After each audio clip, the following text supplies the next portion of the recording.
And I said, right, I'm going to take a real big risk on this. I'm going to write not how I've just learned this formula. I'm going to tell the truest story I can because I know I'm risking my perspective, our credibility as a team. We were told what to do with it. We were told so many things.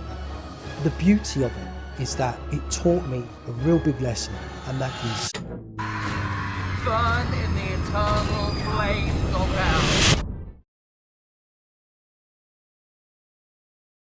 Anybody that doesn't know about professional wrestling, to get to a decent skill level, it takes years of work. I have a bit of a Spartan type of mentality. You know, I'd rather fall on my fucking back, dead, trying to do what I'm trying to do, than I would do get on my knees and kneel and live just to get by.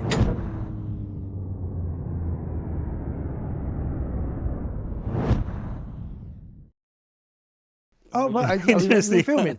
Yeah. Oh, well, I didn't know. Oh, mate, yeah, no, I'm good, man. Whatever. I'm incognito filming this whole conversation about filmmaking. Well, you know an awful lot about documentaries and movies and gear. So maybe let's start with an introduction of who you are and what your current affair is. Let's put it like this. Yeah. Right, so quick editor's note here. Leroy and I got into a flow of a conversation at this point, and we totally forgot to introduce him. So he introduced himself at an hour mark. So I'm putting that segment here so you can get an understanding of who he is, and then we'll continue with the rest of the conversation. So my name's Leroy Kincaide, and I'm a writer, director, producer and the founder of a company called Nocturnal Pictures. I come from a professional wrestling background and entertainment background. So for many years I did professional wrestling, got quite far with that, got pretty far in comparison to how many people that there are like out in there really hustling to get ahead. You know, I had a match on SmackDown. I was in the process of getting signed to WWE some years ago, long time ago, but for what it was worth, I just fell out of love with it and fell in love with telling stories, and birthed in 2014 my company, Nocturnal Pictures. And then from there, done a few short films, done one feature film that's currently on Hulu. It's on Amazon, it's on Sky Store, called The Last Rite, RITE, if anybody that wants to check it out. It's about sleep paralysis and exorcisms and stuff like that. So yeah, so like over the years, been developing my company, got into writing heavily, and developed now a slate of films so that we're looking to going into 2024 to start raising investment for either the company or the individual films. What do you want me to go with that now? Yeah, so yeah. The whole conversation is just a supernatural conversation. Yeah. We don't do, okay, right, let me ask you this question and action or anything like that. Yeah. It's all super organic. You know, if you feel like you have to think about a response, you can just be natural and think about it. I'm going to cut bits. But one thing that I've noticed is, like, if you've seen any of the podcasts, 95% or more are like that. That is the conversation, basically. Because the whole point is for us to be as informal, as laid back of a conversation as possible, and afterwards I'll send you a draft and you tell me, oh, you know, I've talked about this thing that I don't want really to talk about, and I can extract those segments. So yeah, I mean, I like I said to you when we was on the phone, like I'm one of these people, like I won't say anything that I'm not happy with not going out, because I think that very much that, you know, I stand by my words when it comes to whatever I speak about, because I think I don't want to self-censor myself. I think we do that too much in life, and one of the things when you start freeing yourself from the bullshit of, sorry, are you allowed to swear? Yeah. Because I do swear a lot. I try to not, you know, I actually do too much. I have episodes that people don't swear and there's no swearing, but because I have such a mix of episodes, I always put not made for kids, not safe for kids. So it's perfectly fine. Disclaimer: not made for kids. This one, you know, because I'm someone, I'm very passionate when I talk about stuff. So sometimes that self-censorship, you know, F-bombs come out there, you know, I'll say what I say. But the thing is I do believe very much that the self-censorship thing is something that's ingrained in us very, very young. So I try to make sure that, as you grow older and you start becoming your own self, your own person, like I stopped self-censoring, because I think, life's just too short for that. Yeah. And especially if I'm trying to put my best foot forward when it comes to speaking to yourself on your podcast or speaking to anybody on anything, like the worst thing to do is like, go, no, do you know what? Let me not say that. Let me put it in a box and only give you a diluted version of what I would say. How old are you, Leroy? Me, I'm 40. 40. Yeah, Yeah, I'm 40. 36, and I feel I empathize in a sense. I don't know if empathize is the right word, but I relate to what you're saying, because I feel that just now I'm at an age where I'm starting to not censor myself and my thinking, and I'm coming from this world of corporate SaaS software business type of setup. You have to show a certain side of you. I wouldn't say it's not a fake side or anything like that, but it's just one side of you, right? Yeah. And everything else, like a lot of the stuff that maybe you're like, well, this doesn't fit with my company's brand, this doesn't fit, let me not post this, let me be very very one-sided, very refrained with a lot of the things. And I'm not saying, because I'm not a very controversial person, even when I'm sharing my thoughts, I'm not outrageous or controversial. But in the same time, it's nice to start freeing up some of your thinking, and I think that's what I'm doing on this podcast as a host. I'm starting to loosen up a bit. It's like your warm-up round, isn't it? You're exercising it out, getting it all out. Yeah, I think you do. I don't want to say it's like an age thing, but I think as you get older, what happens is you stop caring so much about the opinion and the perspective of somebody else when it comes to your own personal life. Yeah. I feel like that's usually the place where a lot of individuals stumble into a depressive state, because what we're doing is our internal avatar of this body, spirit energy, or our spirit, is trying to fit a subscribed box that's not subscribed to us naturally. And what I mean by that is you're a square shape trying to fit in a round hole. Yeah. And we're trying this in life through jobs, through relationships, through family, and different things like that. And I think that the key is to unlearn what was learned in order to learn really who we are.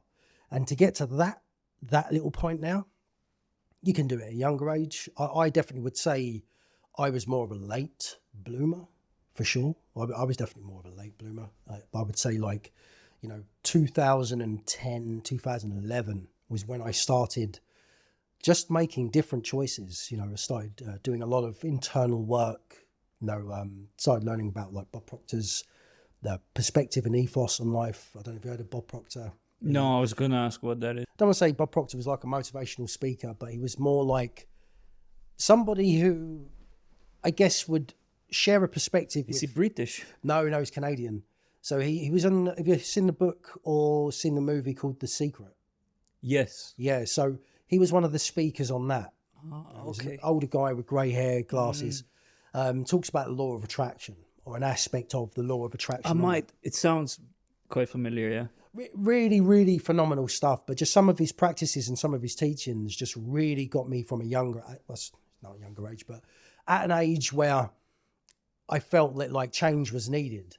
He gave me a perspective that I'd never been brought into before. So what I did is I started self-evaluating, how I think, how I talk, what I want to go for in my life, So one of the things is once you start learning, how to put your best foot forward, you start realizing, well, my best foot is this one and not that one. So let me step in the right direction. And if it's not right, it will lead you eventually to the right path. And this was when you were a teenager? No. So I was like 31, 30, okay. At the time. Right. No, I was about 28. What am I talking about? 28. Okay. You mentioned 12 earlier, and I thought that you were referring to this. No, so 2010. You're sort of, referring to the year. Okay, yeah, sorry, roughly. misunderstood. I was like 12 years 12 old. years old. Dude, Oh, mate, no. watching The Secret and stuff. No, it wasn't even out then. I think this is the beauty of now, in terms of, if you think of how the world is very omnipresent, everything's here. You're sending it, you wanted to reach out to someone across the world before, you'd have to send a fax if they're in the office. If they're out of office, well, they don't get it. Whereas now you've got email, you've got Skype, you've got like the phone, literally. You can call across the world very easily now. Whereas years ago, the access of certain things wasn't the same. But with the internet, now what we've got is you've got information at your disposal here and now. Yeah. Like, if you want to learn something, go and search for it and you can find it. And I think like around the time I started getting more into the internet world, because obviously, 2010, Facebook was about, but it wasn't really what it is now. Instagram, I don't think, was out at that time. So for me, it was like having access to different, thoughts and perspectives was really refreshing. But it took a few years of daily practice, Exploring and figuring out what resonates with you, because I think the internet is a vast and various place in a sense. And you're right. I think us as a species has changed since the instant access to each other. Whether we change for the good or for the worse, that depends on perspective and who you ask and from what perspective you look at. But you're right. We became, in a sense, global from an information perspective, and wider when it comes to our perspective of the world. Because you're right. When I grew up and there was no internet, all I knew was my little garden of people, family, acquaintances, friends, and their thoughts and what they thought and so on. Sure, there will be stuff outside like, oh, well, this happened in the world, newspapers, this, that, and trends that would creep in, but nothing like today. Yeah, well, I mean, the beauty with what you've just said there, especially the fact that now you can have this access to all of this information, is like, you no longer have to be from a certain demographic of the world or person or family environment and adopt that behavior forever and amen.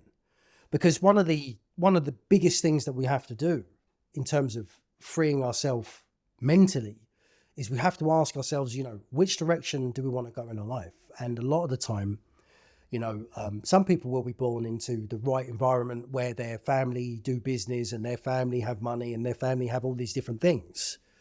So that's great for those, demographic of people that fit that. But if you come from somewhere where you don't have that, I wasn't born with that. I lived in Peckham, council houses, council flats, that's my background. Not that there's anything wrong with that, but it's like, it's very difficult for you to think prosperity thought if you're not brought up around prosperity think.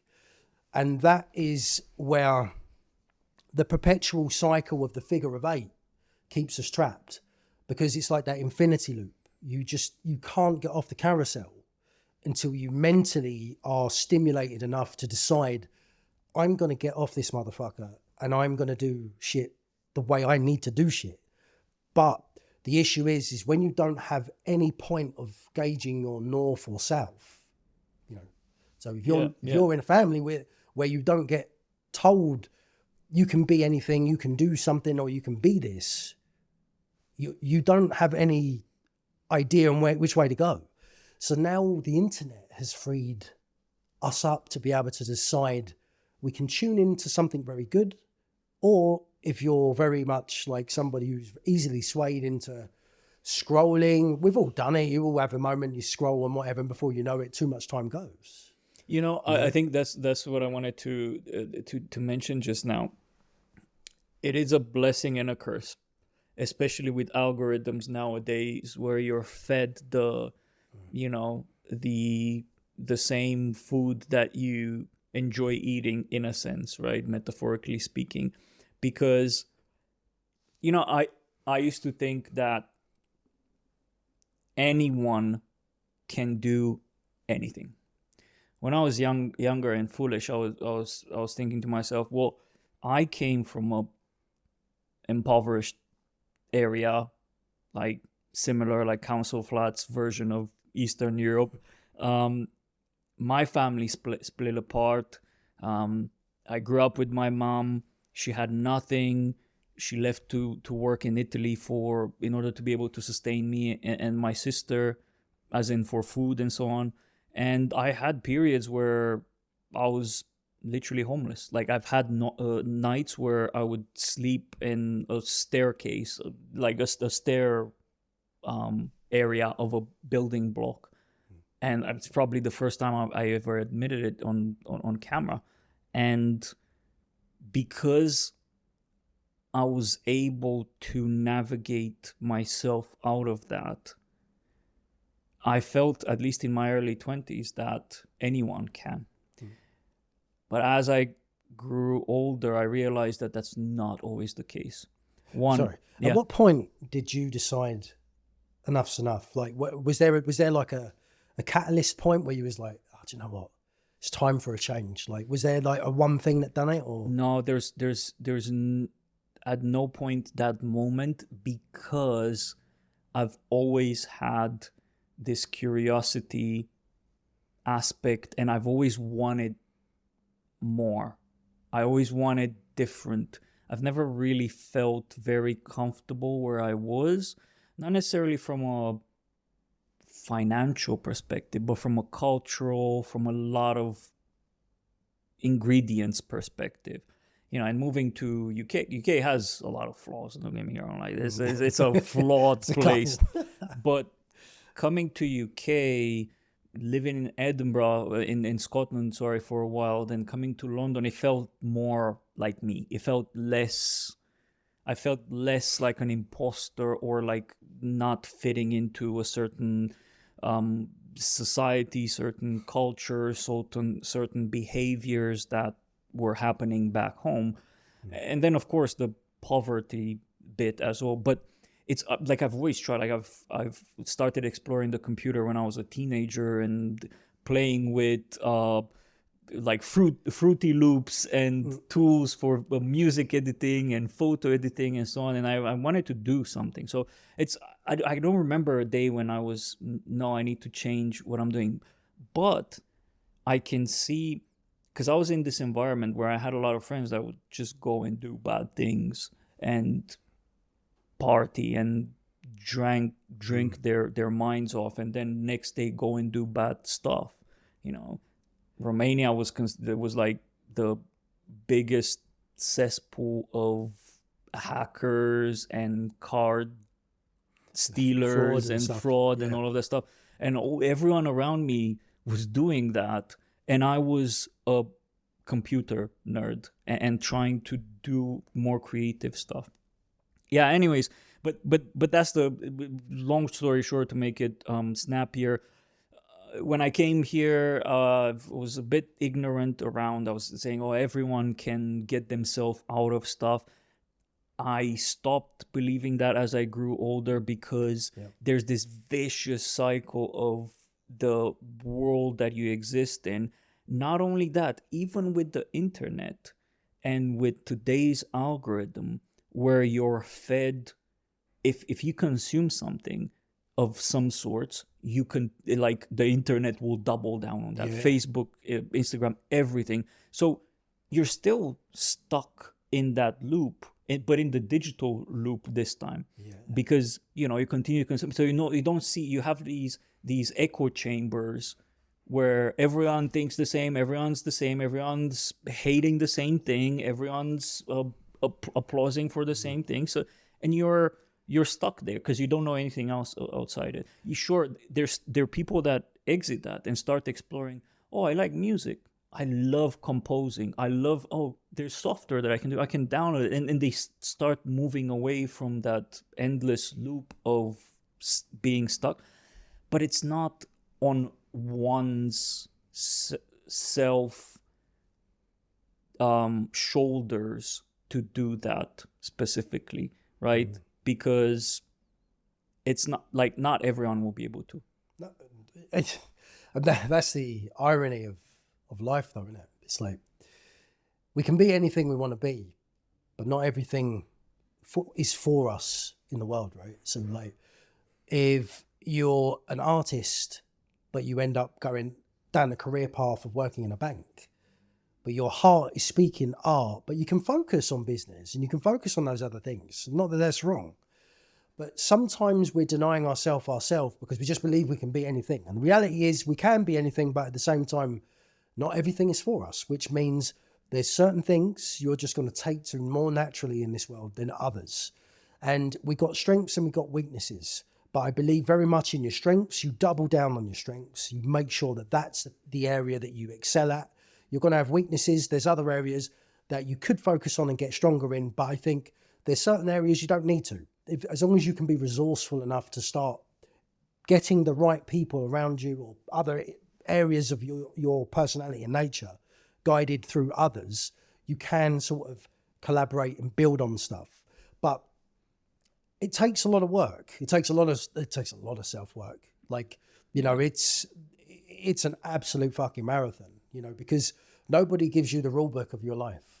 No one tells you how you're going to make it happen, how you're going to achieve your goal, or any one way fits everybody's way. It doesn't work like that. And, you know, part of our journey in life's cycle is discovering who we are, not on the journey, but using it as a process, because life is really a process. Each thing you're going through, you're either going to grow through it or it'll end up crushing you in the end. And it can be very tricky because you need to make sure that you keep your perspective topped up right. Is the glass half empty or is it half full? Always keep the more optimistic way of looking at things, because, you know, like, there's stuff we've all tried in our lives where, you know, like if I use myself as an example, back in the days, I wanted to be a professional wrestler. You know, my goal was to be like on the WWE wrestling full time, you know, maybe main eventing WrestleMania and doing all that shit. That was my big fucking goal from being a young kid. Sometimes in this world, one of the best things that happen to you are the things that never happened for you. But you have to sometimes go past that point and then look back with perspective.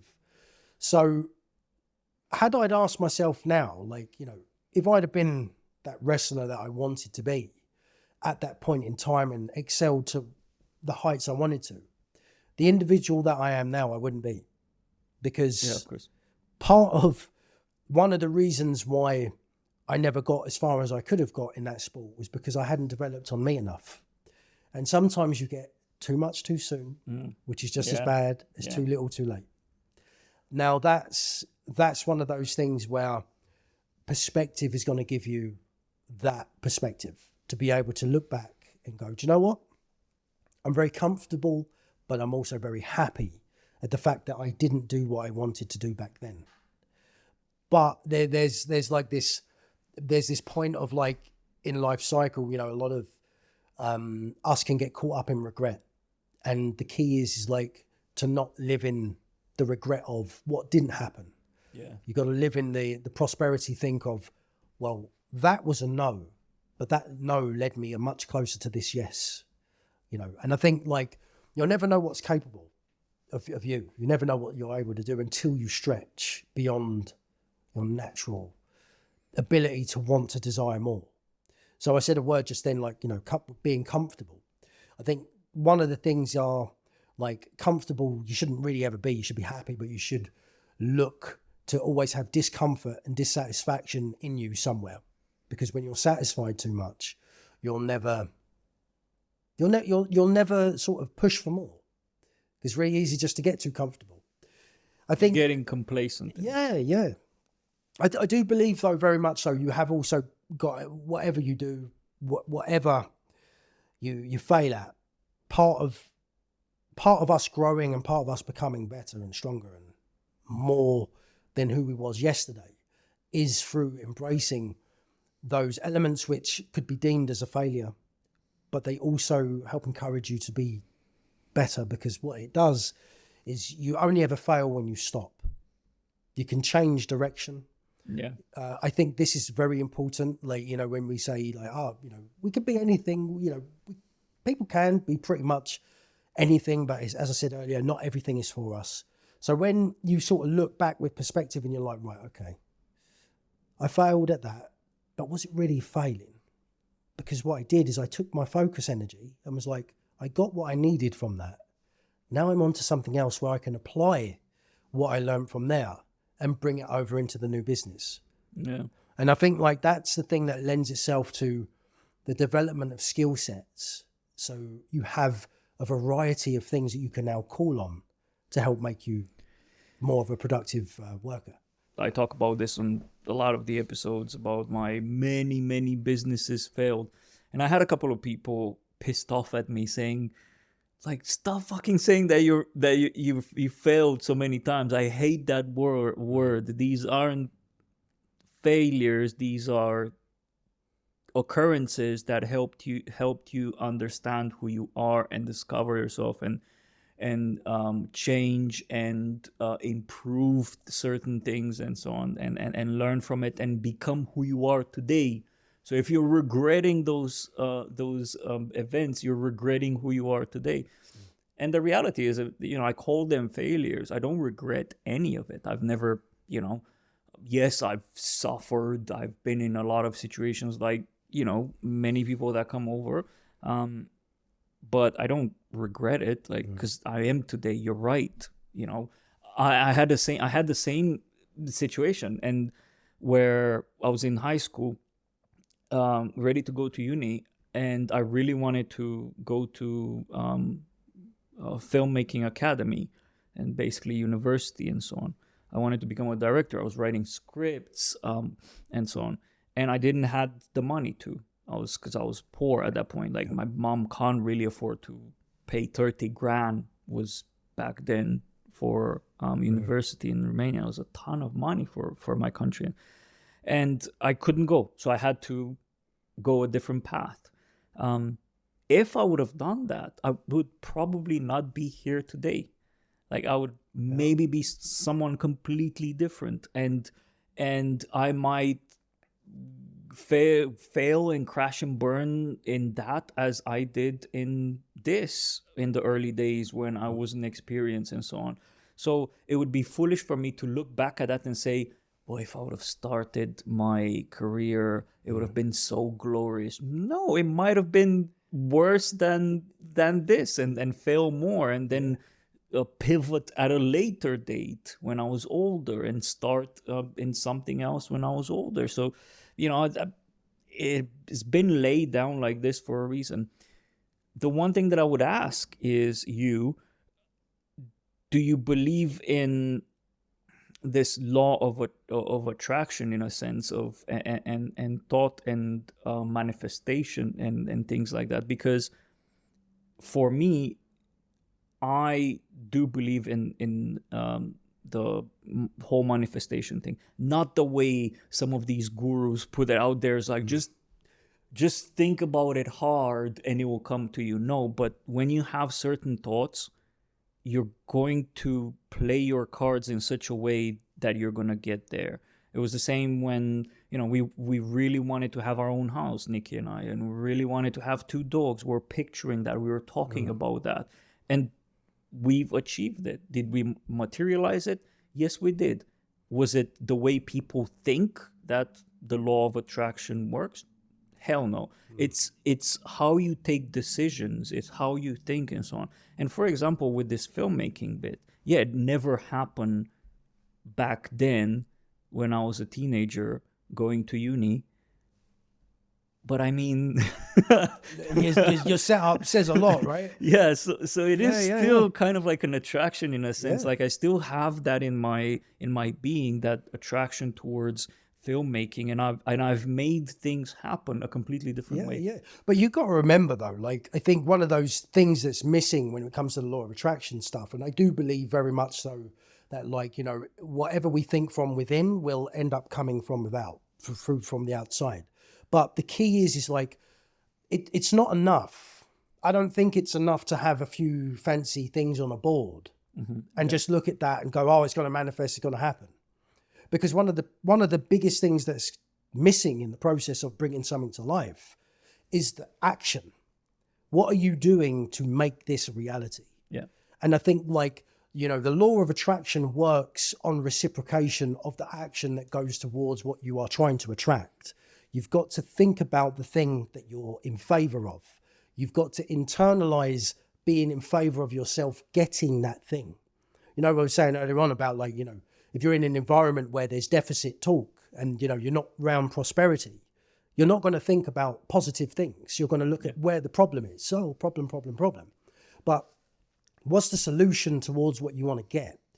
The key is getting out of our own way to allow the thing that we want to be, one, attracted to us, because it is whatever we're thinking inside of the mind's eye and focused on, focused attention, focused perspective in that direction. You can get it. Everything is possible to the point of, one, you've got to believe you can do it. Two, you have to take action towards what it is, because looking at it just ain't enough on a board. If I'm being brutally honest, the thing is that then goes into the law of attraction as well, is there's something called praxis, and it's the integration of positive emotion coupled with positive action. But it also works in the opposite. If you have a negative thought, you're never going to take a positive action from negative. And if we're in our own way too much and we can't build our way forwards from inside first, because that's where the journey starts. You know, if you look at like law of attraction, then you also have to now look at like the law of vibration. And that's basically like everything's at a state of perpetual movement and nothing's at complete rest. So for that to manifest, we got to be vibrating in the right frequency to attract the thing that we want. And that's very, very important to remember.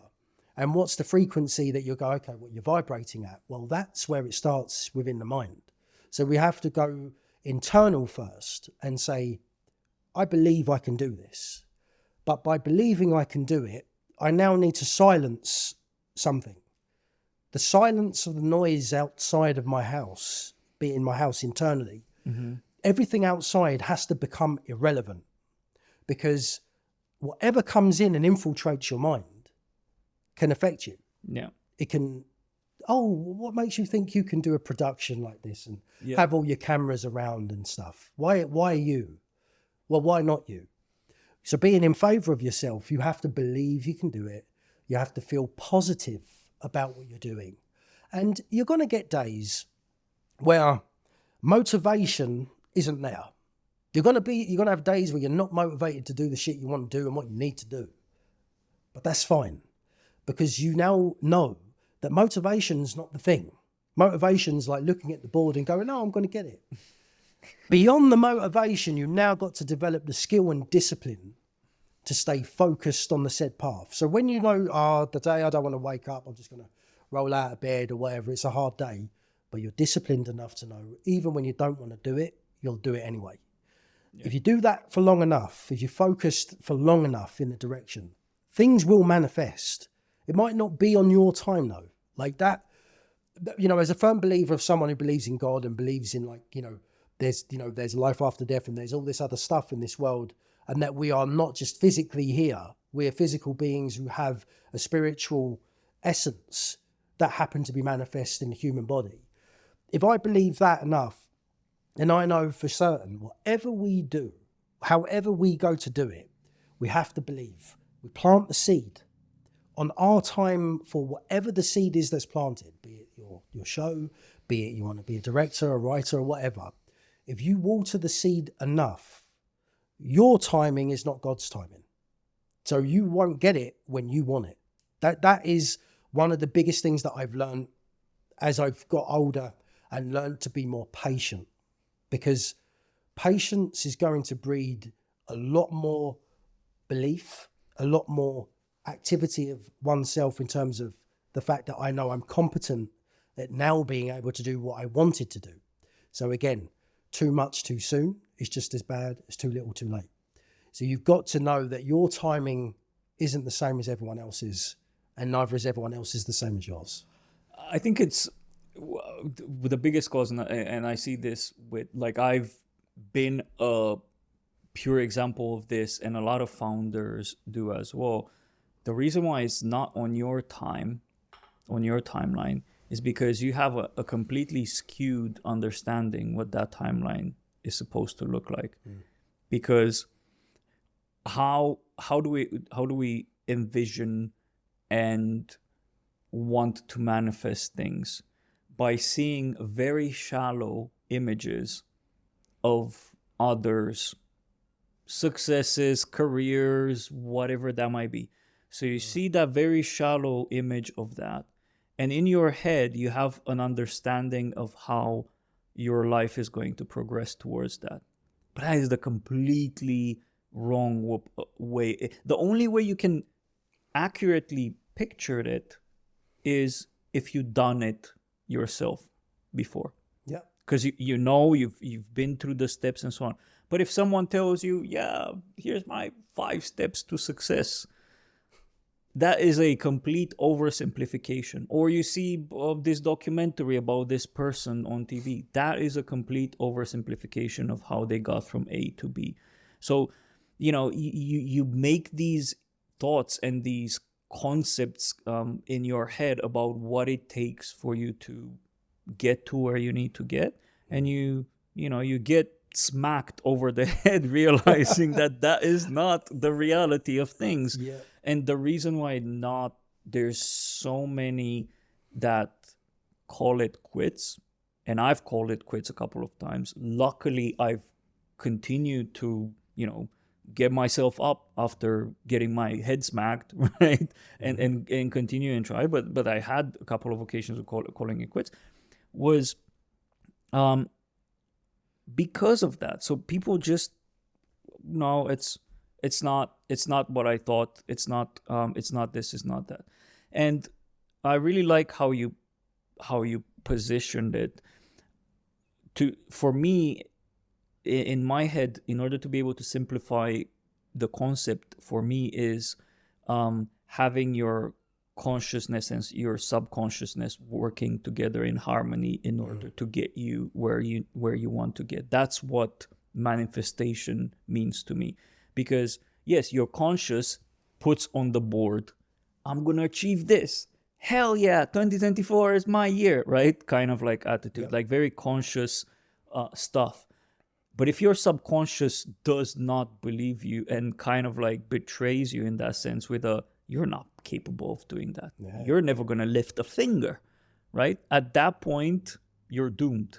Because you can't just look at it and say to yourself, I'm going to do it. If you don't really believe that's doable for you, deep down inside, with your subconscious being, then you're never going to do it. And the other way is also true as well. If you truly believe or want something, right? You truly deep down want something, but your rationale, right? Your consciousness makes up all of these excuses. Again, you're never going to take any steps in the right direction. And for Nikki and I feel like we had such a synchronicity around the fact that we really believe that we are good enough to achieve what we wanted to do deep down inside. And the two of us, we would kind of like entertain each other with motivate each other that it's possible to do stuff, right? So, but I think we were also lucky of having each other in the business to do so. So when I felt a bit bummed out and I would make excuses, my consciousness would not have it for the day, Nikki would come in and tell me the reasons why I am able to do it and help me handhold towards that challenge. So yeah. But you need like a support system, and your support system, if it's a friend's circle, if it's your partner, or if it's just YouTube, however you build it, you've got to find your way to it. And what that's got to be is like, you've got to remember the energy that you're putting out and the energy you're ingesting has got to really manifest towards the direction you want to go. If you're around a lot of negative, like we've all had friends, family, environments where it's just not productive, like, everyone's in deficit mental think, everything's about the lack of, it's hard, but you're trying to think prosperity there. It's going to be very difficult for you to navigate because you're ingesting the negative of that. And sometimes, this is where it gets tough. The price of sacrifice, how much of a price do we want to pay? Sometimes it means you've got to, I don't want to say isolate yourself, because that's probably a little bit too much of a hard word, but sometimes you've just got to pull yourself away and choose to not engage in certain practices that are going to keep you going down the negative path. So the way to look at it is, keep it simple, is this thinking going to take me any closer towards my goal? Yes or no? No? Okay. Then that needs to stop. Is going out to the party, or is going out to spend a load of money on a holiday that I can't really quite afford, going to help me grow my business if I need to invest that money into my business? Yes or no? No? Don't go on holiday then. Now, that doesn't mean don't enjoy life or don't do stuff, but look, we live a very short life. We live a very fucking short life. And if we don't decide to work on life, life works on us in return, which means easy living is very hard. So if we choose easy, we choose the bells and whistles of this world, you're going to have fun, but fun is not sustainable because it requires you to be practicing actively all the time, which means you need to go out, you need to spend your money, you need to go here, you need to go there, you need to be socially inept with everybody. But sometimes part of what you've got to do is actually choose peace, be still, take internal stillness and develop. That is a lot harder. that is the thing that, for what it's worth, it almost probably stops a 90+% of people from taking action, because we don't want to be vilified by our, circle of people. If you've got a partner that's either very productively claps for you or doesn't believe you can do it, well, if everybody's saying you can't do it, why would you believe in yourself that you can do it? You wouldn't. So you have to become your own champion first. You have to believe that it's possible. Like I said earlier, you've got to believe it's possible first for it to happen. But the key is to start internally building on oneself so you can start actually just being your best cheerleader first. Because it's not fucking easy. It's just not. Like, if it was easy, everyone would do it. If it was one of those things where, why can't I just jump on a piano and just play, a bit of Beethoven? Well, because it takes years and decades to get to maestro level, and the weird dichotomy of something that, when someone's so great at what they do, because earlier on you made a little reference to, like, when you look at things and you see that there, and it's like you could have a comparison syndrome where we're comparing ourselves to what others have and what we don't have, and we want to get there, and our timing isn't where we want it now because we've got other people that are doing more at this stage. But we've also got to remember that, like, one of the things about greatness is it hides itself very cleverly, because it makes things look very easy when in fact they're not. In fact, they take a lot of time to get to a certain skill set, like with yourself. For you to have this setup here, you didn't just say, I'm going to buy a couple of cameras and a couple of lights and chuck it up. Yeah, I was telling you about this before we started recording. Yeah, because for your audience, it's a very professional setup he's got here. That, you don't see it, but what I'm seeing, like, bloody hell. But, like, for you to get to this stuff, the way you got this set up, how many hours of research do you think you've done to get this like that? Being honest. maybe 2,000 2,000, like at 2,000. 24 hours in a day. You do the maths on that. It's like 8 hours a day. Think of it like a full-time job. You've the research to just get it. Then you've got to pull the trigger on buying the thing. Then you've got to say, do I believe that I can do it? Okay, I'm going to invest. So you've got to invest in it. You've got to do the time investment on learning about it. Now you've got to figure it out and put it together to get to the stage to where you just get this set up now. Most people just wouldn't get to that stage. Yeah. Because it's like, if your support system again, you've got someone that's not your cheerleader clapping for you, helping you get along. Yeah. And you, especially if you believe, this is one of the fucking hardest things as well. I talk about belief a lot, but especially if you believe what everybody tells you. Because the problem with believing in what everybody tells you is it means you're at the mercy of what everyone thinks of you as a result. So, which means if somebody doesn't see how good you could be, you'll never see it for yourself. Yeah, very true. And to be fair, I do have moments where Nikki goes, "You have a problem, dude," with all of this thing. Like for example, there you see that round thing. You probably know what that is. It's an ambisonic mic, so it takes like surround sound and so on. So I have the craziest things in here, and Nikki goes, "You are nuts. You have a problem." But not in a destructive way, right?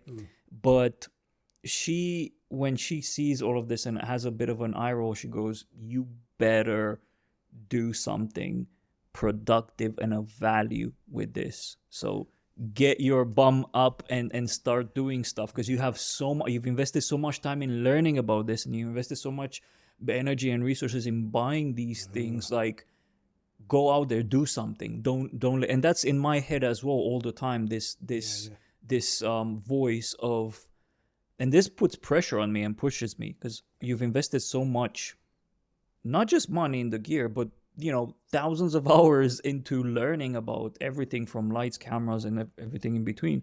And yeah. But I was just going to say, to add to that, just so that it's not so focused on one side of it, again, with that belief in yourself and doing it your way and thinking about stuff like that, it's also important to have those people that keep you accountable. Yeah. Because this accountability now means, okay, are you wasting your time doing this? No. So therefore, you now have to, in your head, keep yourself accountable to making sure that you work it to the absolute fucking best of your ability. Especially when you look back and go, years ago, think of it like this, right? When, the time when money was harder and equipment wasn't quite the same. Don't think about all these cameras. Think about one of those cameras with one of those lenses. What would you have given to just have one? Oh, mate. And a light. My God, I was drooling when this camera came out initially. But that's the power of perspective, because now you look at stuff and you're like, when the fucking hell did I get all of this to make it possible? Because now what it does is it puts the onus on you. You're the only person that can get in your way. And I'm not just saying you as in personally you, but I mean, like, if we think about this in a world perspective of like anybody can apply this, when you start building yourself to a level where you start getting the things that you've desired for years, so you're giving yourself the best opportunity to put the right foot forwards, which is in favor for you, you can now look back and go, right, I got all this stuff. I can make my dreams happen. People have done much more with a lot fucking less. So now it's all on you to make it fucking a reality. Now that is very powerful, but it's also very scary when you become aware that we can, in our hands, decide whether we have the Midas touch or whether we just let it go to waste. Now this is where that dedication and persistence of your time investments comes in, because now you've got to stop chasing cars in the wilderness, and you've got to stop chasing the sparkly lights, which means you now have to start focusing. Right, What does that mean? No more parties, no more random holidays, no more things that are irrelevant to the process of what you are going to become. It takes a lot of work to get to that point. Then when your success is there and you can have everyone running around managing your life with things and however you want to call it. At that point then, you know, you can decide to be the architect in your life and decide, I'm going to sit back and let someone else manage this. I'm going to sit back and but while we're on the hustle, while we're on that process to getting where we want to go, you have to give it everything you got. Like, you know, in what I do, you know, with my company, with like Nocturnal Pictures, it's taken time to build up a body of work to get to this level of, you know, how much time goes into it, you know, because you really have to, writing and directing is really my thing. Mm-hmm. You know, I believe, you know, as I said earlier, we can be anything we want, but there's also things that are for us in this world, right? So it's really weird that I look back as a wrestler and imagine myself when I wrestled, telling myself I'm going to be doing what I'm now doing, because I'd never have seen it. But I believe very much so, like innately in us all, there's something called a calling, and we all have an individual thing that's really, really for us. And it could be anything. It could be pottery, it could be architecture, it could be being a director, it could be being a cinematographer, whatever it is, actor. But I just found myself really, really loving the process of sitting at a page, a blank page, and imagining a universe on that page. And then 100+ pages later, you have a script. Yeah. So, yeah, that's been my passion and love the last number of years. Question. Have you ever been as passionate as you are for writing and directing? Have you ever been as passionate for wrestling when you were doing wrestling ballet? So if you compare, would you look at that and say, I was super passionate about wrestling, or is this completely different? The reason why I'm asking is because I'm trying to figure out how you came to the realization that filmmaking is your calling. I mean, there's an entire process there. If you want me to unpack it, I very much can. I would say, in short, I wasn't, if I'm honest, the younger me would have been kicking me in the face for it. I would say I wasn't as passionate about it as I thought I would have been had I known what it's like to feel all in on something now. So looking back, I was very passionate. I sacrificed a lot. I did all of the drills and the training. You know, anybody that doesn't know about professional wrestling, to get to a decent skill level, it takes years and years of work. It's a very, how do I say, underestimated skill to get on the stage and be a wrestler. Like, because to anybody just getting in a match, to one person just getting in a match, there's years of probably work that's gone into most people to have their first debut match. You don't just have a match and you've all of a sudden learning. You don't just learn one or two moves. There's so much that goes to it. So when I look back, I was very passionate about it, but I think I wasn't mentally developed enough to keep myself in the industry had I got success. I think I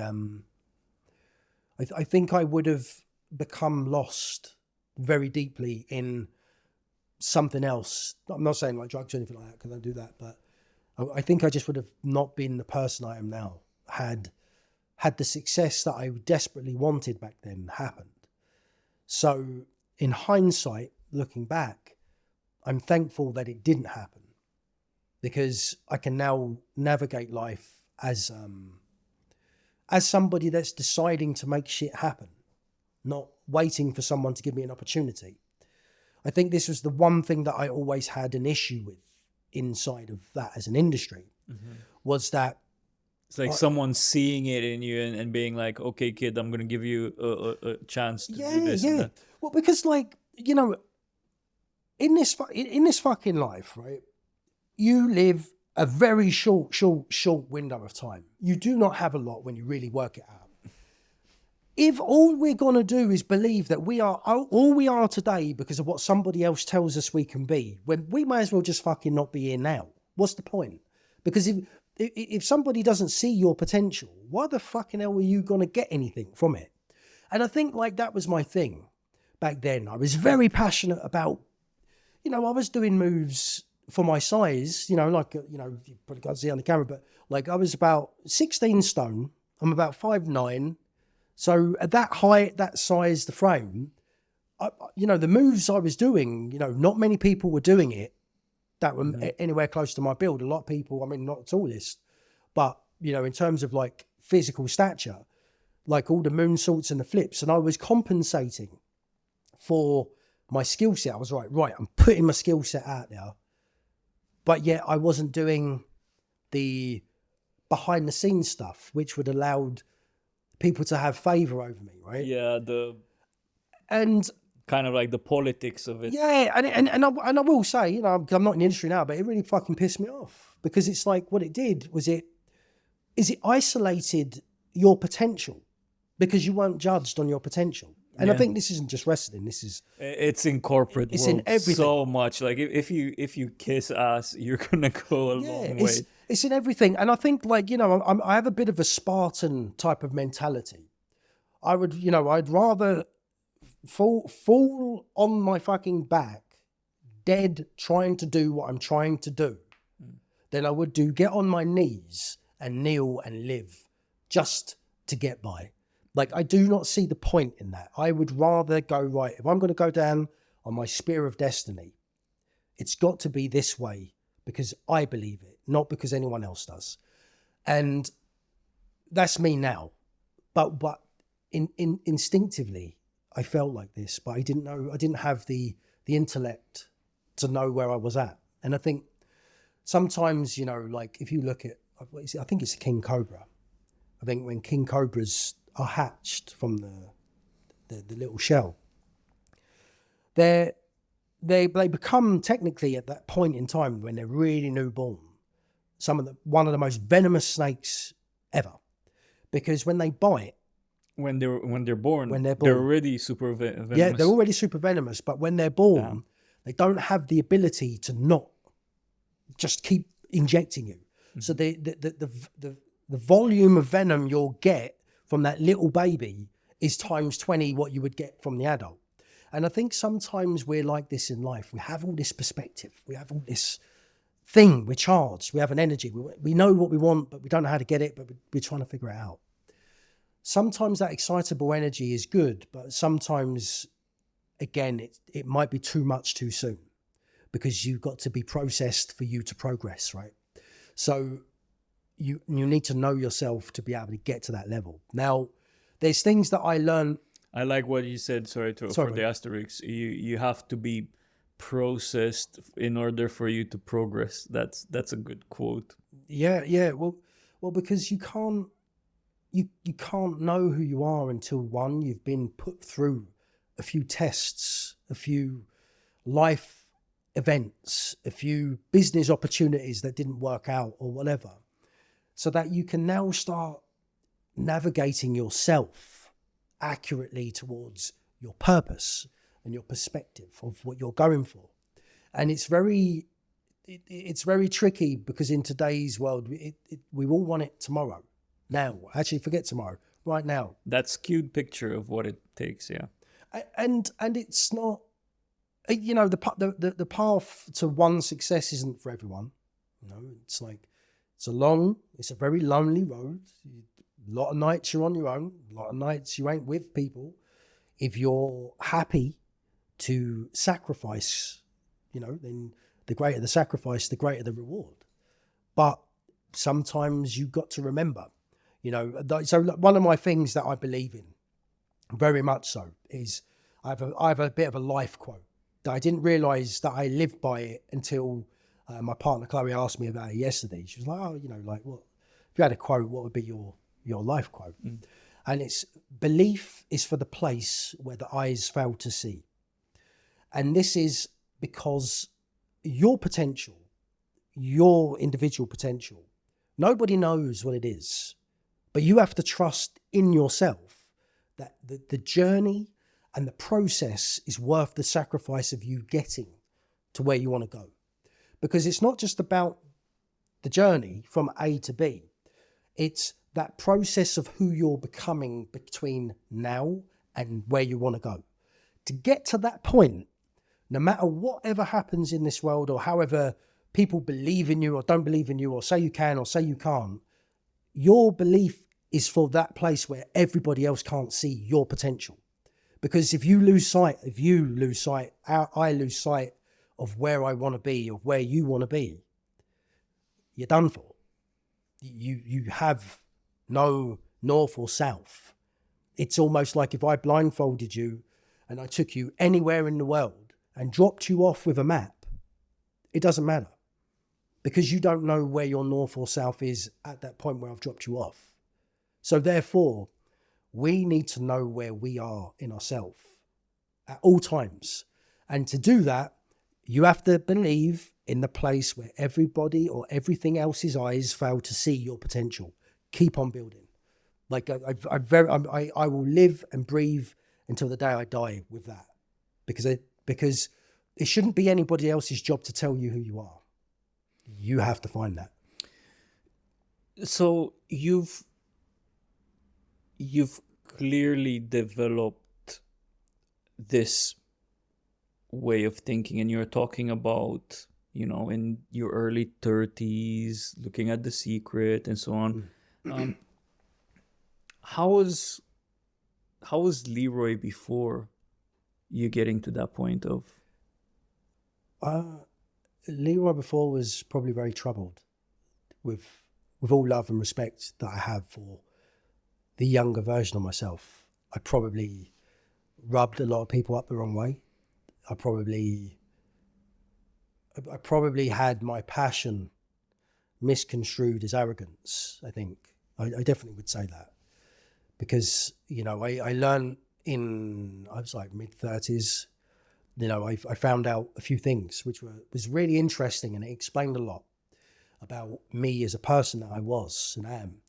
I realised that I'd gone through school and education and life and jobs and environments and stuff, having an undiagnosed case of high functioning autism. And that was one of the reasons why I just was always up super late at night, always hyper creative, always interested in everything and anything, had so much focus in so many directions. I didn't know which direction was what, and it was like, there was so much focus, but it was misdirected. And I think that I needed to bring into a state of alignment myself. But what I didn't have is I wasn't brought up in a family system where discipline was modeled. I wasn't brought up around an environment that allowed me, to do stuff. It allowed me to, to go out, play basketball, to go out, do martial arts, and to go out and be active. But it didn't give me any life perspective to prepare me for the world. So what it meant was I walked around with my heart on my sleeve a lot. I took a lot very personal, and this is one of the traits, unfortunately, of high functioning autism, is you take everything at face value. You have an issue with social cues. You don't understand when someone's making a joke and you take it personally. You don't realize that you're so passionate about something. You do what's known as info dumping, and you do all this random stuff, and you're interested and intrigued by fucking everything. And I think because of that younger version of me, no matter how successful I could have been, I would have got to a place where my talent, I was very talented, I would say that, because everybody's got talent and ability in something. And I can look back and go, okay, I didn't really try a lot of stuff. I just did it and I was just good. And I got to a good level in things, just weirdly, because where I suffered in school, I found that I just had to do stuff. And by doing stuff, just meant I could just do it. So what does that mean? It's like, I'm going to do basketball. Started playing basketball, got to National League, under 15s, under 17s. Oh, I've had enough of basketball. I'll do martial arts. Done martial arts for a few years. Won a silver medal in a World Martial Arts Congress in Jamaica. Silver medal, like first competition, white belt. I was up against other people. I still got that medal indoors. And I knew I didn't really try it. That is... I just did it. That is so annoying. You are one of those guys that I hated when I was younger. Because you know what? I've always been sub-mediocre. Playing basketball, getting into snooker, pool, poker, a bunch of activities. I was always sub-mediocre. And there was always that guy, a friend of mine, that would always be good at everything. Oh, mate. Like he would get into it. I would get into, for example, poker. And I'll tell him about it and be like, oh, maybe I should try it. And knowing his background, I'll be like, no, don't try, please. So you're going to be good at it, damn you. No, but it's just really weird. Like, I just took to stuff naturally without any to no issues. So it's sort of really weirdly like how I got into making films. So Yeah, like, tell me that story. so the story that segues from my wrestling, like, so I wrestled for best part of about 10 years. 2008, I was getting in the process of being signed to WWE, had a match on SmackDown, done all of that, had a great time there. A few things didn't work out in terms of getting me to what I wanted at the time. And I found myself in about 2-year hiatus of being jaded, So what led to that point, I was like, right, here we go. I don't know what I'm doing. I'm just going to keep wrestling, see where it goes. Then I found Bob Proctor and The Secret. Started learning a bit about that. Started believing maybe what I'd been taught my whole life. There's something wrong with not the world so much. Maybe there's something wrong with me. Maybe I need to now think about my accountability to stuff because I hadn't really thought about this. And then 2010, I started doing it. 2011, I kept doing it, and I was like, you know what? Like, I'm done wrestling. It was my identity. It's all I'd known. And I was like, you know what? I think I'm going to bow out. I had my last match in 2012, April 24th or 28th, 2012, I think it was. And then I had about 2 years from 2012 to 2014 where I dabbled with a bit of music, right? But this is sort of where my directing stuff comes into play. So I started doing a bit of music. I wanted to be some sort of rapper. Like, I don't even know what was going on. I mean, Did you do any music? Yeah, I did. You need to send me that. I want to listen. No, I'll send you something. Yeah. It's like, I don't even know if it's online anymore. But like, I did that. I had a dabble at that. I was like, right, I'm going to be like the next Jay-Z or whatever. Totally was just, I knew I wasn't going to do it, but I was just doing it, I think, as a creative bent. But weirdly, this is where I found myself in the directing. So what I realized I was doing is I was getting very excited to do music, not to do the music, but to do the music video. So I started getting really into doing a couple of videos. And I was like, so what, fuck it. I've done my wrestling. I don't mind dabbling in a bit of acting. I'm going to write a short film. So this is the end of 2013, beginning of 2014. I wrote my first short film. Now, here is where I think a lot of us probably can relate to what I'm about to share. And that is, we always have an inner voice in us, right? It tells us, go do that. Go over there, do that. Go for it. And we go, rational mind, nah, I don't want to do it. We rationalize our way out of what we should be doing. But this voice was getting really, really strong in my head. It was like, right, keep writing, write. And it was just like telling me to keep writing. So I kept writing and I was directing these little bits, but I was starring in it as well. I was acting in stuff. I still do a little bit of that now, but my focus really is much more on building my company and focusing on, taking the next number of years ahead, with my company and growing that as a film director and writer. But during this process, I was like, I'm about to do the scene. And this voice was saying, you are going to be more behind the camera than you are in front of it. Ego mind was like, no, I'm going to fucking act. I want to be the actor. I'm going to be that guy. But this little voice was like, and it's so weird because I didn't tell anybody this stuff. I had this conversation with my partner Chloe the other day, literally a few days ago. telling her about it. And she's like, oh, you didn't tell me that. And I was like, I didn't tell anybody that.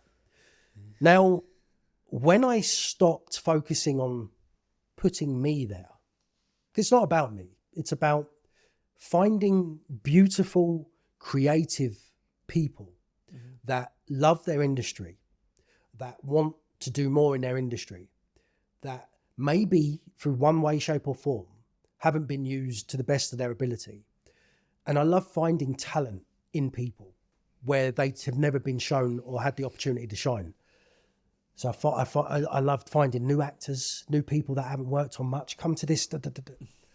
And that process, I would say, by doing this, brought me into true fruition of what I see now as my actual calling in this world. So I couldn't go beyond this point in life without being a writer, director, and somebody who's creating. Now, I do cinematography and those sorts of things now. That enables me to facilitate what I want to do creatively. But in my world now, like the writer director is like, that's the apex for me. And my life experience from years of different industries, from being an undertaker and different things like that, comes into play for me to tell the story, because now I realize it's not about just telling the story. It's about what's the perspective of the story that's being told. And this process and journey that I've gone on, hopefully in time to come, and, you know, for people that might listen now, may inspire other people to go, do you know what? I've always thought about doing pottery. Maybe I'll just try that. And it seems really silly, but sometimes, like, when I was sat down and I had this little voice tell me, just keep writing, keep going. I can honestly tell you, I don't know why I did it, because in school, my worst actual like class, like in anything I was learning, was English. So I was in special needs for English. But there's a weird connection to sometimes the weakest part of your nature, because it's actually sometimes where the most strength is, but you've got to overcome a lot to get to it. Now, earlier on, I said something about, you know, when you've got strengths, focus on your strengths. If you've got weaknesses, have your weaknesses, know where they're at.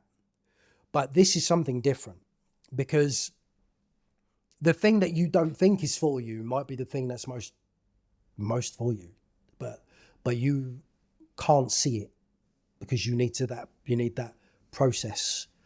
You need to be worked in order for you to progress, right? And you have basically the consciousness that tells you, no, you have to be in front of the camera, and the ego part of it and so on. I mean, yeah. I mean, I think, when we talk about ego, I think there's time where ego is good. And what I mean by ego is like, not just like, oh, have an inflated, oh my God, I'm so fucking great. Like, forget that. That's irrelevant noise. But there's a time where your ego needs to be on. If you're around an environment that's going to challenge you in a way where it's going to mean that it's a fight or flight scenario. Especially in the filmmaking industry, that's very important. You've got to do it, and you've got to have a perspective. Like, like we're born into a world where we live. We're born perfect, and when I say we're born perfect, as a baby, we're born perfect. God willing, without any disabilities. With disabilities, the baby is still perfect. It was meant to be that way, but there's things that can limit you. But if we talk about a normal, healthy baby, you're born perfect. You're raised imperfectly. How's that? Well, family paradigms is a real thing, which means if everybody's got deficit as a behavior, or everybody's got money is all, then you're going to get a very jaded perspective, which is in favor one way or the other. Mm-hmm. Beyond that, when it comes to you now starting to grow and go out into this world with your perspective in mind and what you're doing, the key is to remember what it's worth in your fucking life and what you're doing. Everything has to come from within, right? In terms of whatever you're doing creatively. So if you have this ego part of yourself to keep you in check, you've got to make sure, one, you contain the beast in you and know when it's needed. But also, it's a fight to get to the top. So there's people that are not going to wish you well around you. So for you to ascend, for you to grow, you got to keep so many little things in check inside of you, but also make sure that you're sailing in your best perspective for your career, for whatever you're doing. Now, for those that might find confidence a challenge, there is a perspective that will come this way, and it will be like, confident people will usually be seen as arrogant. But the truth is that it's not about the arrogance. It's about the confidence in capability. If you're going to go into a battle, you're better off being, for example, we use this analogy, you're better off being a warrior in a garden than having a gardener in a war. And that is because if you're going to ride this spear of destiny and you are going to be entrusted in my industry where I'm looking at getting investment, if I want someone to believe in what I'm about to do, if they want to invest in a film, if they want to invest in a company, or they want to invest in stuff, I need them to know that I will ride the chariot of fire to get to the result that is needed. Not because I'm going to bow down because somebody gave me a tip and now maybe I should try this. And then someone gave me another tip and then maybe I should try that.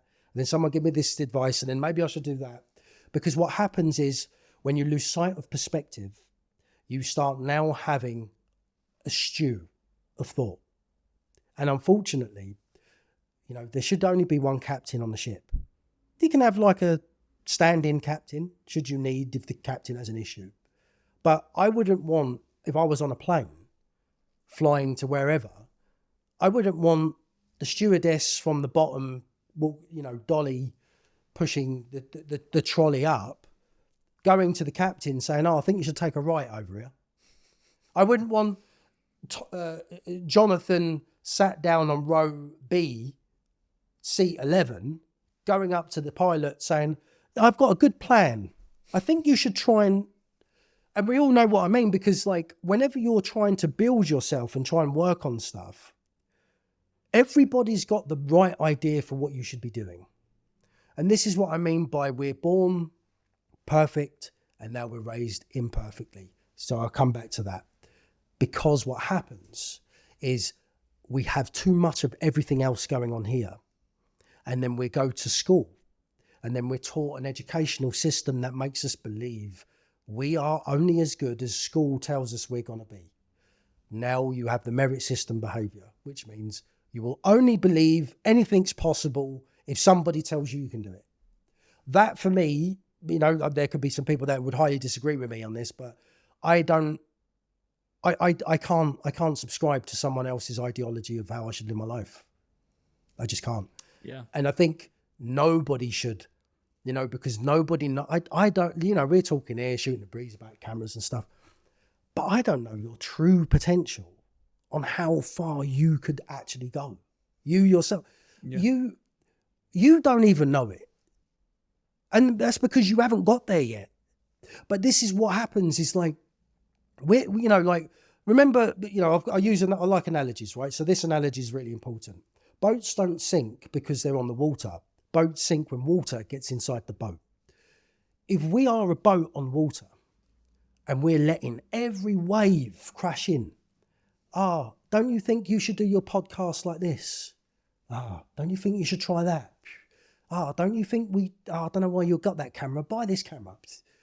Before you know it, because you work off of, unfortunately, not say you yourself, but because if we're not aware that we're conscious to be able to decide to think, we will go through our life with merit system behavior, looking for approval off of everybody else about something we're going to do. We're going to ask for advice from people that don't know what we're trying to do. We're going to, so for example, if you ask me about how do you write a script? And I've never wrote a script in my life. Any advice I'm going to give you is just an opinion. Yeah. So I think advisors, mentors, and getting information from basically outsourcing information or crowdsourcing information is a very powerful thing, because we were Absolutely. talking about Yeah. the power of the internet today, but you're right, you do have to thread wisely, carefully on what type of information you choose to take in and whatnot, and continue down the path that that you're crafting for yourself, enhanced with information that and knowledge that can be useful for you. Yeah, because it's like, we've got to have this, and the reason why I'm very passionate about this stuff, and the reason I'm so passionate about it is because for virtually my entire life, to this point now, some circles, people always have a perspective, but I never had anybody tell me I could do anything. I never had someone believe in anything I could do. So what that meant I had to see my perspective, my belief in what I want to do. So when I didn't have a circle of people around me that were doing better than I was, I couldn't ask anybody for advice or any tips or anything, because there was no one around. And if you do, everyone would act like they know what they're talking about when they didn't. Mate, and the danger is this as well. It's like, especially when you've got fucking big dreams, like, because the thing is, with a big dream comes a big responsibility of ownership. Well, what's that? Okay, cool. Well, who told little Leroy back in the days when I want to do little things that one day, I'm going to make a film and I'm going to go to Cannes and I'm going to do all this stuff? I never would have thought that. But now imagine somebody that's never done that telling other people that have never done that, what do you think about this? They're only going to give you advice based upon their logic think, which means the reality is, unfortunately, most people are going to share something that could be destructive. But not only is it destructive, the other thing is that we've all got agendas. And with the love and respect in the world that we should have for ourselves, when we value so much this perspective that comes from exterior in, remember, you can only live a happy life from within to go out, not inside out. Sorry, not outside in. You don't go outside in. It's always inside out. Which means if we ask somebody about something, could be a family member, this could be family as well, so use this. Oh, Mum, I've got a dream of being this. Oh, Dad, I've got a dream of being that. Don't you think you should just get a job? Don't you think you should just do this? Look at your brother. Look at this person. They've got that. You should do that. And what happens is some people want you to do good, but not everybody wishes you to do well. That is, for me, very, very important to remember. For whenever you're doing whatever you're trying to do, your voice has to be the one most intact. Because, when you start, it's different when you start mixing up with different circles, when you've gone up the ladder a little bit, because it's different. Because we've all got motivations in business or motivations in certain things. But when you're in the early stage of looking to ascend and become different, for you to become different, you've got to think different. That think is so, so crucial, because that crucial think of you, when you was in Romania doing life out there, oh, one day I'm going to go to the UK and have all this stuff and have a big business or whatever. Come on, don't you think you should just, I'm sure you can relate. You've had friends that you might have shared something with, and they give you a negative response, and you're like, oh, all right. But you imagine if you hit, so many people I've spoken to in just general day to day, they're not encouraged. Like it stops when we leave like primary school. When we leave primary school, oh, go on, like if you think of parents, right? Baby crawling on the floor. It gets up, it tries, it waddles along, it falls over. Oh, come on, you can do it. Come on, get up, stay up, stay up. There's encouragement. Riding the bike. come on, you can keep going. Take the trainer wheels off. You got it. Boom, boom, boom, boom, boom. And then as you get a bit older, you start getting punished for being too hyper creative or too seeing the world in a different way. Oh no, come on. Oh no, don't do that. I don't want you to play there. Come on, put the toys away. The perspective starts changing. And then the encouragement as you get older starts to leave. Why do you think that is? I think as a humanity and society, I think we're lost. I'd be brutally honest. I think a lot of our world's perspective is lost in the chase of financial gain. It's lost in the chase of it's me, not we. You know, there's not an encouraging thought for someone else. If we're in a partnership, it's a partnership that needs to benefit me before you. But why not us together? And I feel like when you have enough conversations in different environments and in different settings, I feel like a lot of people generally are hurting a lot more than they want to let on. And that hurt perforates through life, into business, into environments, and we're all sort of lost in a version of what we believe our life should be versus all we got to do is get out of our own way and just be happy. Doesn't mean make do with less. You know, if you want more, like go for more. But that I think is really where the crux of it is. I think that the world's perspective is very very hurt at the moment. And I think with current affairs in mind, the world is very, very in a state of flux. And for me, as a creative, as a businessman, and as a human being on earth, you know, I want to I don't just want to take. I want to be able to share and enrich other people with something that means more than just a binary transaction. A friendship to me is an important thing, you know. But I think because everybody's hurting, we're all looking for opportunity for ourselves to get ahead because we're scared that we're going to get left behind.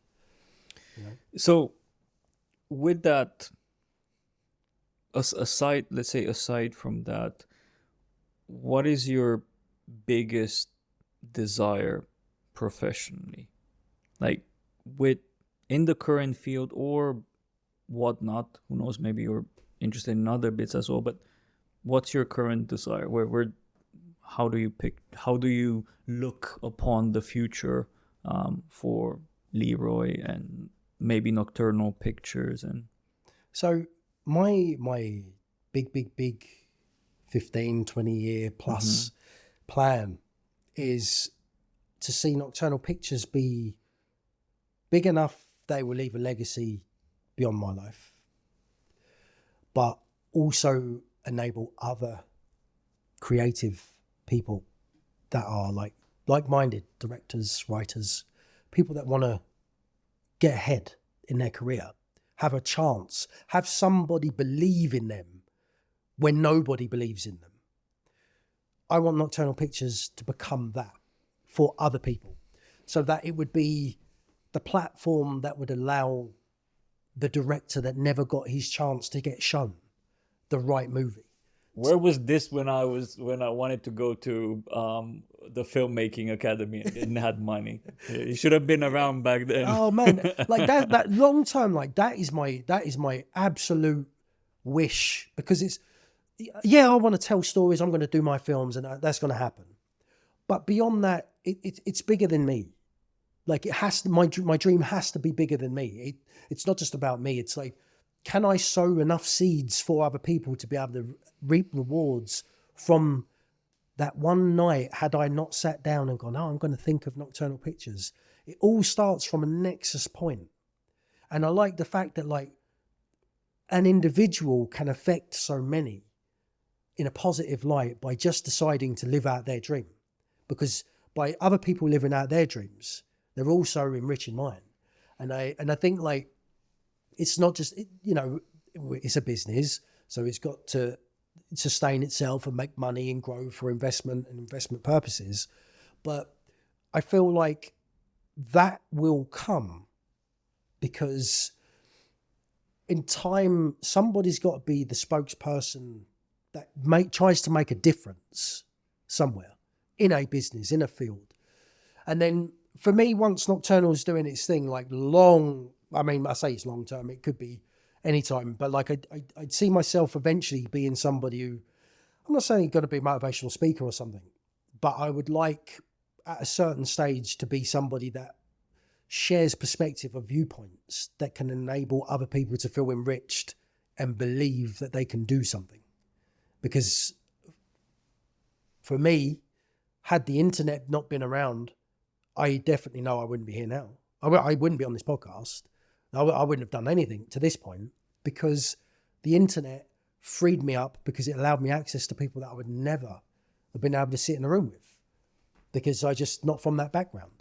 You know, I wanted to learn film school. Sorry, I definitely didn't have the money for film school. Next best thing, YouTube. And here we are, you know. But it's a funny one, because I look at like now film school. I'm not saying film school is a bad thing, but if someone's like, oh, Leroy, I've got 20, 30 grand, 50 grand, whatever grand, like up, down. What's my advice to tell them? With what I did The Last Rite for as a film, so we shot that for about 27,000, wasn't like tons and tons of money. I've heard that. I was shocked. But It's very low. I mean, mate, it is like peanuts. Like, it's not, you probably wouldn't even get a cinematographer and a gaffer for that many days just for the film, let alone the actors and everything else. But I would be like, if you've got like 20, 30K, 10K, whatever K you've got, if you have the resourcefulness to go for it, rather than sit in film school, learn a bit on YouTube, put that money to work, make a movie. And even if you make mistakes, because I made some mistakes on The Last Rite, you know, it's not a perfect film by any stretch of the imagination, but for what it has now sewn back in terms of credibility, you know, giving me the credibility to be able to say I've done something, you know, I would have been maybe one term and a bit in film school for a couple of years.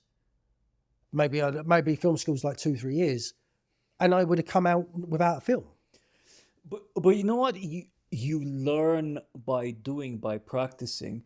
And I was researching your movie, not for this, for when you're pitching for Southeast Angels and so on. I was really curious on how people perceive the movie. And there's a lot of people and what it seemed to be actual film critics and people that are filmmakers that really appreciated the quality of that picture and how it was shot and how the storyline was generated, and everyone praising the actual writing of the story. There was also a couple that, you know, didn't like this character specifically or the actor or something. But I feel that that's like, you have to have that. You have to have the not just the praises, but also the tell me what is it as audience, aggregated feedback on what you didn't like, so I know on my next project what I need to look out for a bit better. What puts you off? Well, that it's really funny, because like I wrote The Last Rite in 2018. So like, you know, it was a few years ago now. So like we shot it in 2019.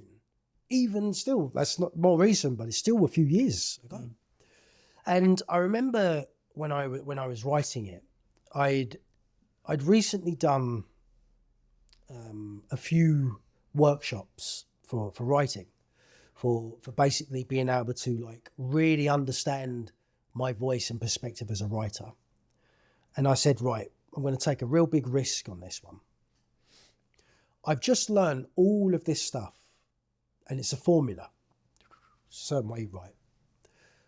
I'm only going to get the chance to do this once. I'm going to write the last write, not how I've just learned with this formula at this point in the time you have this script. No, like, I don't know, page 15 and page this and all that. You do all this other stuff which goes into like script doctoring and making your screenplay read a certain way. I said, you know what I'm going to do? I'm going to shoot this one myself. I know that. So it's my money. It's our money. We're putting it together. I'm just going to write it. I'm not going to think about formula. I'm not going to think about nothing.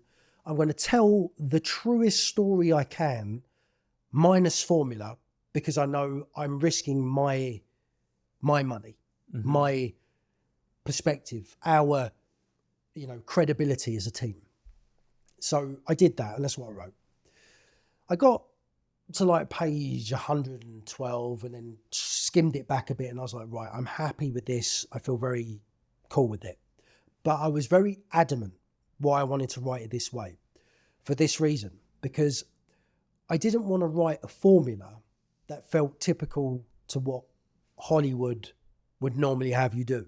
Jump scares, all of these like atmospheric tensions and stuff, because I wanted to tell a story from a perspective that was more true. So, I'd had issues of sleep paralysis and night terrors and stuff as a child. So I used some of my real life experience within that and told the story in this vein. Now, looking back at it, there's things that if I rewrote it now, as I feel like I've advanced an awful lot from back then, there's a lot I would change. There's a lot in terms of story structure. There's a lot in terms of probably like the way I shot it as well. But the beauty of it is that it taught me a real big lesson, and that is you can still aim for a target, miss the target, and still fall among the stars, right? And what do I mean? We were told not to do the film. We were told not to take action on the film. We were told so many things about the film, but yet we still landed the film on Hulu, which means if this is our version of it not being as strong as it could be, no, you don't want to, the goal is not to put out not strong work. The goal is to find your voice. By doing this movie, it really solidified where my voice ultimately is as a storyteller. So now, from the public perspective of how I would share stuff, like I'd never write a film like that again, because all the films that I wrote afterwards have been very much constructed a certain way.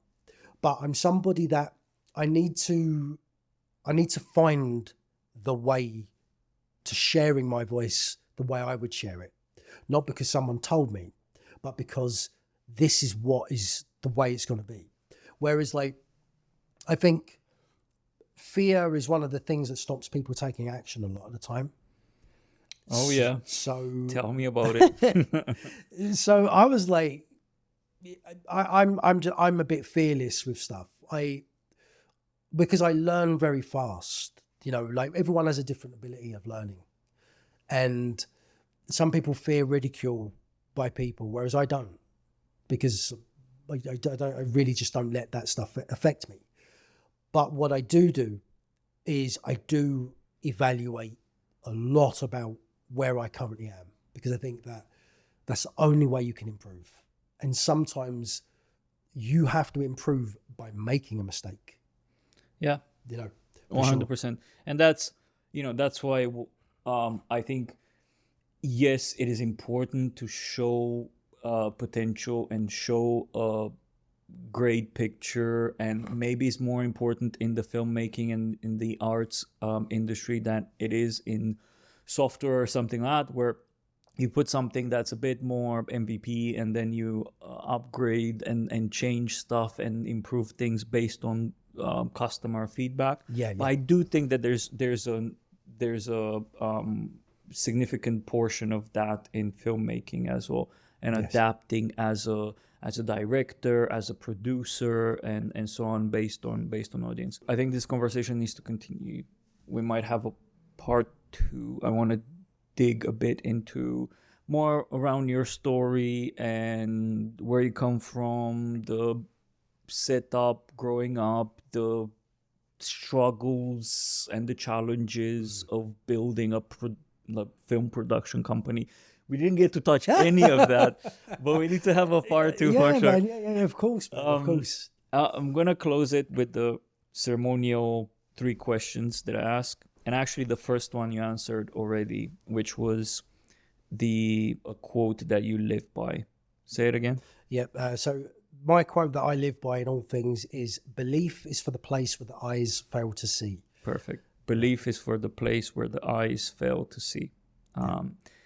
Very, very true statement. I would say it's more of a statement. than quote. People that see it too much as it's a personal quote, I think Yeah. I have to But revisit.